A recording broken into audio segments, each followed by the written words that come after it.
വീണ്ടും നിപ.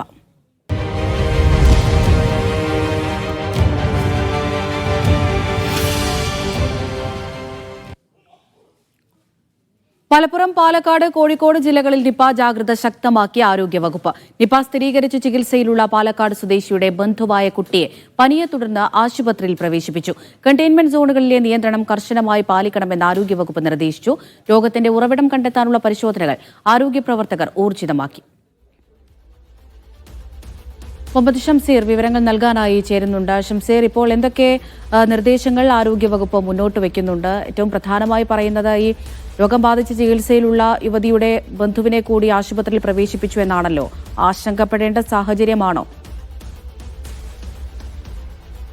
അമൃത, ആശങ്കപ്പെടേണ്ട സാഹചര്യം ജില്ലകളും കടന്നു പോകുന്നത് അമൃത സൂചിപ്പിച്ച പോലെ തന്നെ പാലക്കാട് ജില്ലയിൽ നിപ സ്ഥിരീകരിച്ച 38-കാരിയുടെ ബന്ധുവായ 10 വയസ്സുള്ള കുട്ടിക്കാണ് ഇപ്പോൾ പനി ബാധിച്ച് ചികിത്സ തേടിയിരിക്കുന്നത്. മഞ്ചേരി മെഡിക്കൽ കോളേജിലാണ് ഈ കുട്ടി ചികിത്സയിലുള്ളത്.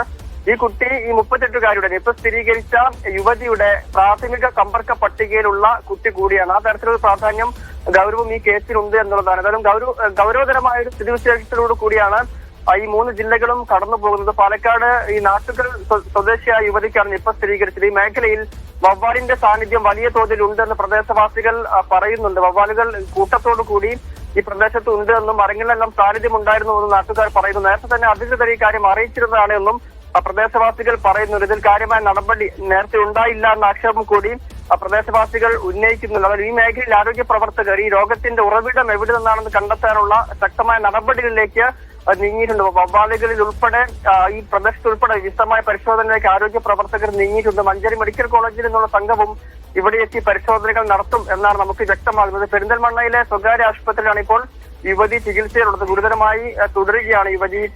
ഇപ്പോൾ ഏതായാലും മലപ്പുറം ജില്ലയിലും കൂടുതൽ ജാഗ്രതയിലേക്ക് കാര്യങ്ങൾ പോകുന്നുണ്ട്. 4 പഞ്ചായത്തുകളിലെ 20 വാർഡുകളാണ് ഇവിടെ കണ്ടെയ്ൻമെന്റ് സോണായി പ്രഖ്യാപിച്ചിട്ടുള്ളത്. ഇവിടെയും കടുത്ത ജാഗ്രത തുടരുന്നുണ്ട്.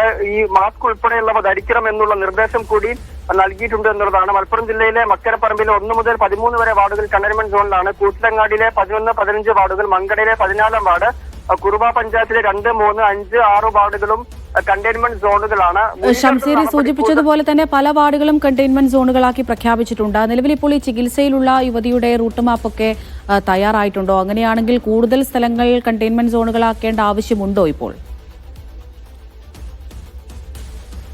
റൂട്ട് മാപ്പ് ഇന്നലെ തന്നെ പുറത്തുവിട്ടിരുന്നു. റൂട്ട് മാപ്പുമായി ബന്ധപ്പെട്ട് ആരോഗ്യ പ്രവർത്തകരും ആരോഗ്യ വകുപ്പും എല്ലാം പറയുന്ന കാര്യം, ഈ സമയത്ത് ഈ റൂട്ട് മാപ്പ് സ്ഥലങ്ങളിൽ ഉണ്ടായിരുന്നവർ ആരോഗ്യ പ്രവർത്തകരെ കൃത്യമായ വിവരം അറിയിക്കണമെന്നുള്ള കാര്യമാണ് പ്രധാനമായും പറയുന്നത്.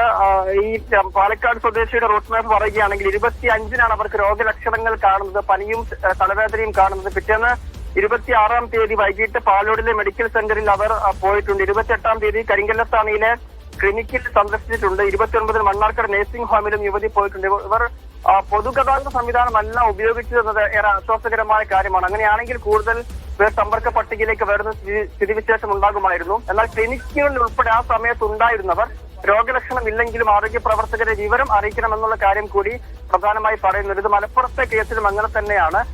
28-ാം തീയതിയാണ് ഇവർ കോട്ടക്കലിലെ സ്വകാര്യ ആശുപത്രിയിൽ പെൺകുട്ടി ചികിത്സ തേടുന്നത്. അതിനു മുൻപും അതിനുശേഷവും ഒക്കെ പോയ സ്ഥലങ്ങളിലുള്ളവർ ഈ ആരോഗ്യ പ്രവർത്തകരെ വിവരം അറിയിക്കണമെന്നുള്ള കാര്യമാണ് പ്രധാനമായും പങ്കുവെക്കുന്നത്. മറ്റൊന്ന്, മാസ്ക് നിർബന്ധമായി ധരിക്കണമെന്ന നിർദ്ദേശം കൂടി ഈ രോഗം സ്ഥിരീകരിച്ച മേഖലകളിലെ പ്രത്യേകിച്ച് കണ്ടെയ്ൻമെന്റ് സോണുകളിലുള്ളവർക്ക് നിർദ്ദേശം നൽകിയിട്ടുണ്ട്. മറ്റൊന്ന്, വവ്വാലുകളുടെ സാന്നിധ്യമുള്ള ഇടങ്ങളിൽ ഒരു പരിഭ്രാന്തി ഉണ്ടാക്കുന്ന തരത്തിൽ പെരുമാറരുത് എന്നുള്ള കാര്യം കൂടി ആരോഗ്യവകുപ്പ് പ്രധാനപ്പെട്ട നിർദ്ദേശമായി പറയുന്നുണ്ട്. അതായത് ഈ പടക്കം പൊട്ടിച്ചും മറ്റും വവ്വാലുകളുടെ സാന്നിധ്യം ഇല്ലാതാക്കാൻ വേണ്ടിയുള്ള ചില നീക്കങ്ങൾ നടത്തുന്നതായി ശ്രദ്ധയിൽപ്പെട്ടിട്ടുണ്ട്. അങ്ങനെയുള്ള കാര്യങ്ങൾ ചെയ്യരുത് എന്നുള്ള കാര്യം കൂടി പ്രധാനമായി പറയുന്നുണ്ട്. അപ്പൊ ഈ സ്രവങ്ങളൊക്കെ പുറത്തു വരാനും അത് അപകടകരമായ സാഹചര്യത്തിലേക്ക് എത്താൻ ഈ വവ്വാലുകളിൽ പരിഭ്രാന്തി പരത്തുന്ന സ്ഥിതിവിശേഷം ഉണ്ടാകരുത് എന്നുള്ള കാര്യം കൂടി ആരോഗ്യവകുപ്പ് പ്രധാനമായി പറയുന്നുണ്ട്. മറ്റൊന്ന്, 3 ജില്ലകളിൽ ഇപ്പോൾ കൺട്രോൾ റൂമുകൾ തുറന്ന് പ്രവർത്തിച്ചിട്ടുണ്ട്. 26 കമ്മിറ്റികൾ വീതം ഓരോ ജില്ലയിലും അതും പ്രവർത്തനം തുടങ്ങിയിട്ടുണ്ട്. ഇതെല്ലാം മുൻകരുതലിന്റെ ഭാഗമായാണ്. ഇതിനൊക്കെ പൊതുജനം അതേ രീതിയിൽ ഈ നിർദ്ദേശങ്ങൾക്കൊത്ത് പ്രവർത്തിച്ചാൽ മാത്രമാണ് നമുക്ക് നിപ്പ വ്യാപനം തടയാൻ കഴിയുകയുള്ളൂ എന്നുള്ളതും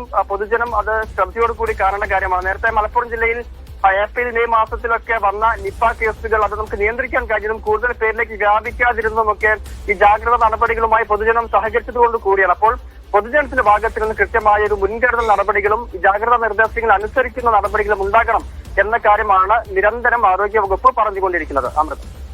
ശരി, മുഹമ്മദ് ഷംസീറാണ് വിവരങ്ങൾ നൽകിയത്.